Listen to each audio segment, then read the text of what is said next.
You are appreciating the contrast of your time and place. Not so much, sometimes.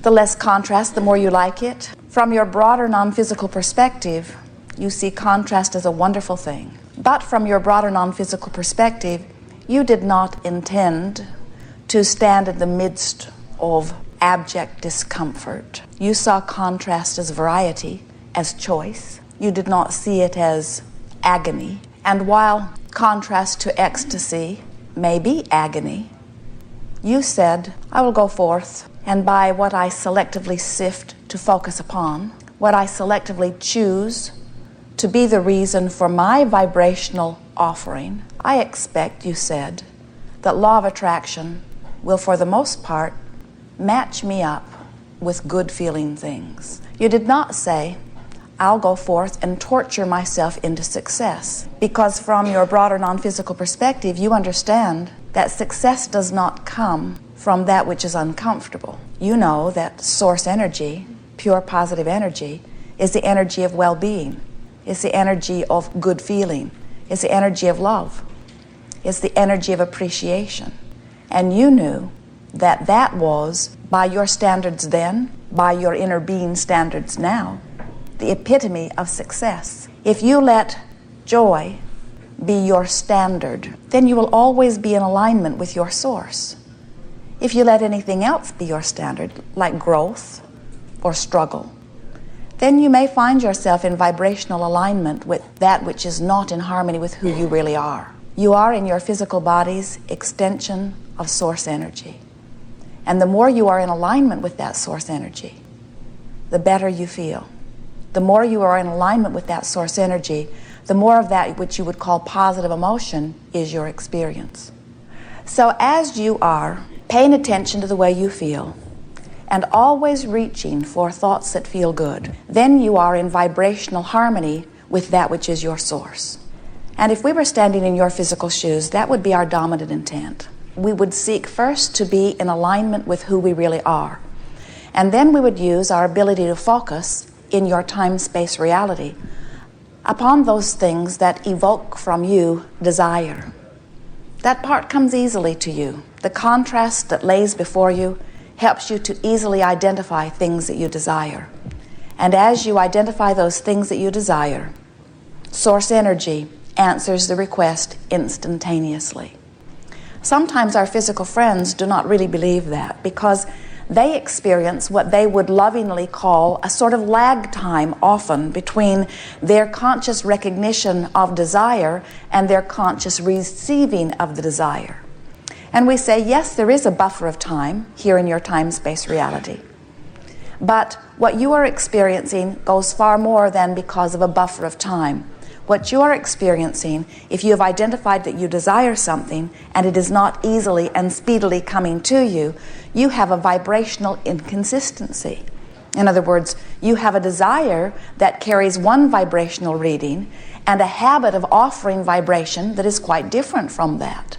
Some may say to you, your desires and your beliefs aren't matching up. And those would be perfect words. That's what we'll be talking about here today. We're going to show you how, by choosing thoughts that maybe have nothing to do with what you're living, but have everything to do with what you would like to live, how you can choose a little snatch of something and use it to focus upon, and in doing so, maybe it might only be 5 or 10 or 15 seconds, you achieve vibrational harmony with a little piece of what you want, and you practice that and practice that and practice that and practice that until it does not feel so foreign. In other words, it begins to feel more and more normal to you. Until it is normal to you, your life will pretty much be over here. So the willpower that we would encourage you to muster is not about moving physical things around. It's about holding your mindset upon objects of attention that feel pretty good while you're doing it. Jerry awakened from a dream a while back, and he said to Esther, very vivid dream. It just occurred to me, he said, that everything about that dream was my doing, my creation. I put every character in the dream. I gave them their personalities. I gave them the words that they spoke to me. If they were disrespectful to me, I put the words in their mouth. If they were praising of me, I put the words in their mouth. And as we chatted with him about it later, we said, that's exactly right. Just as what you think and feel manifests in your real life experience, what you think and feel manifests in your dreamscape. But the reason that we are wanting to talk about how Jerry and all of you are the creator of your own dream is because we want you to, just for a little while, play with us, humor us, serve yourself in powerful ways by being the creator of your own virtual reality.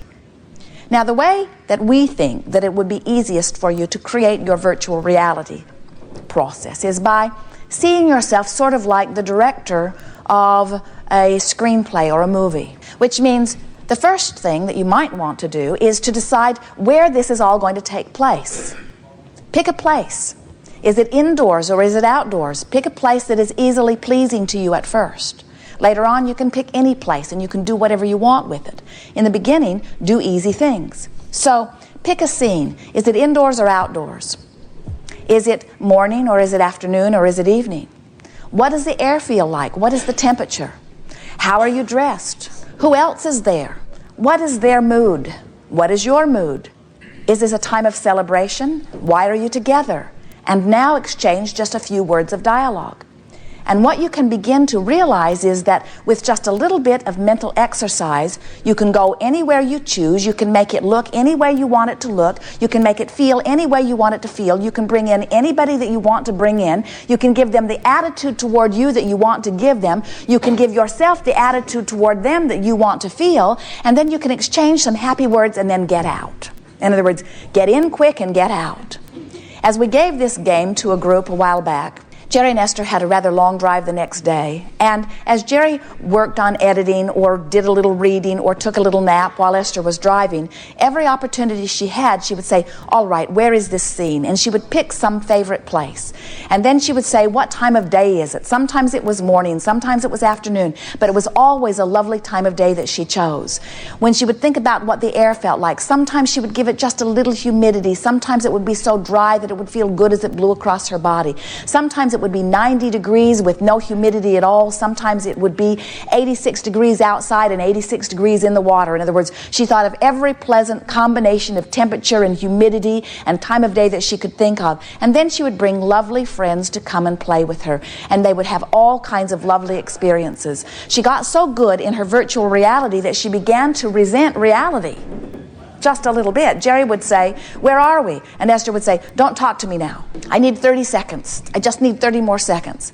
Because the virtual reality was something that she could control everything about. And she began to recognize that she could control the fluctuations in her own vibration just by directing her thought.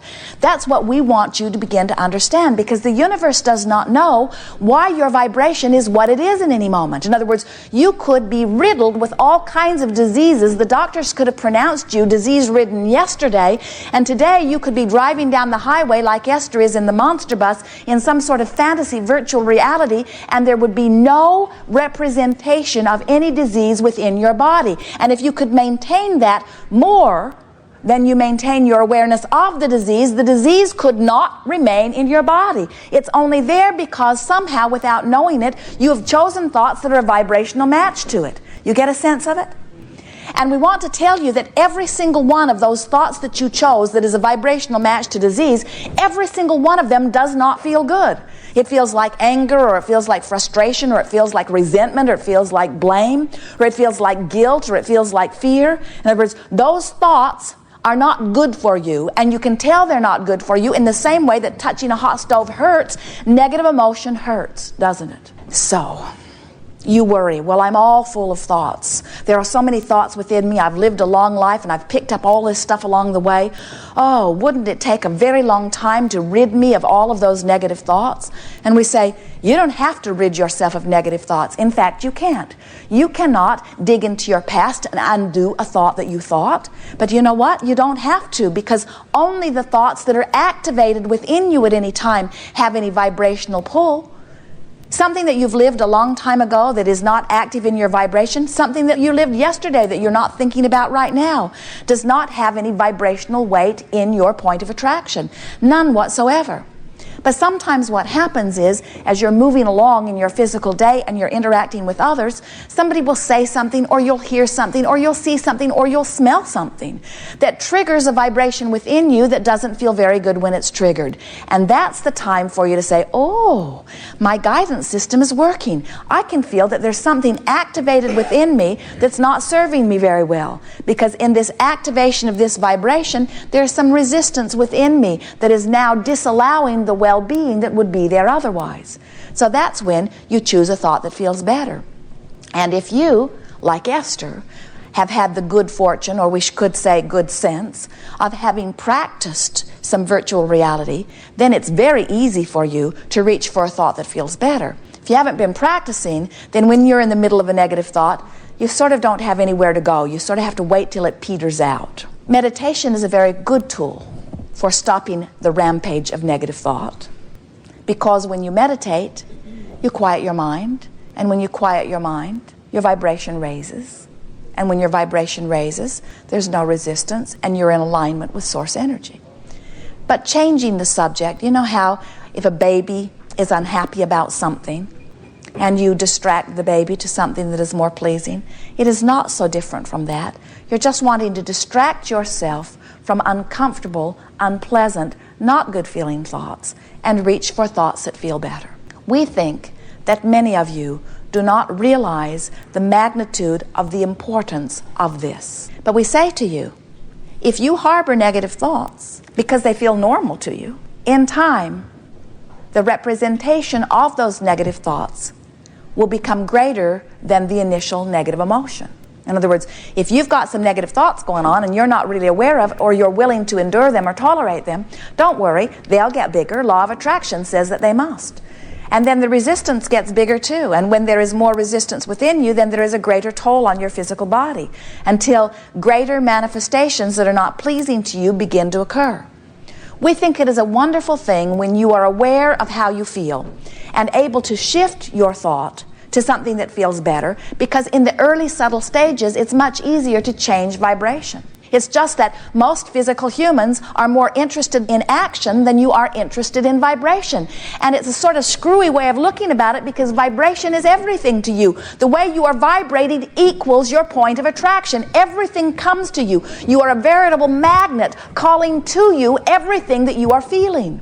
So if you are feeling mistreated, people mistreat you everywhere. If you are feeling uncared for, nobody cares for you.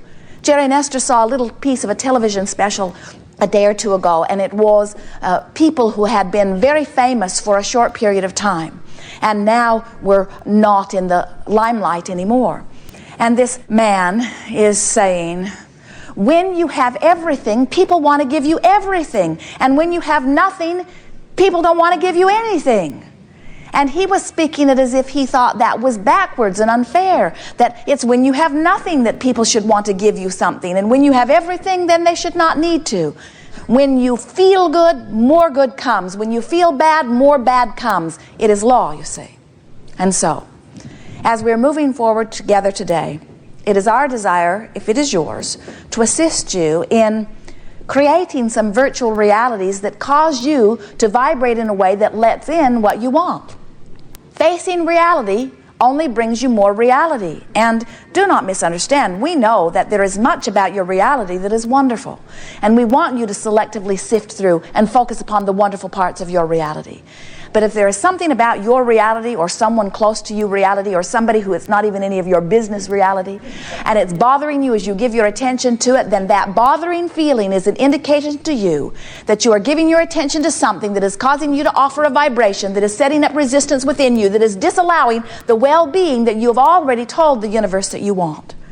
You do not need one more day on this planet in order for the universe to know what you want. You have been launching rockets of desires, huge rockets of desires, little rockets of desires. You've been amending your desires constantly, because you can't stand in this time-space reality with all of your ability to perceive without offering constant perception of preference. In other words, it just happens. If you're too warm, you want to be a little colder. If you're hungry, you want to have a little food. If someone isn't nice to you, you want them to be nicer. If you don't have enough money, you want more money. If your body is stiff, you want more flexibility. If you are confused, you want more clarity. In other words, you are constantly in this place where preferences are being born within you, and every single one of them is heard by all that is and answered instantly every single time.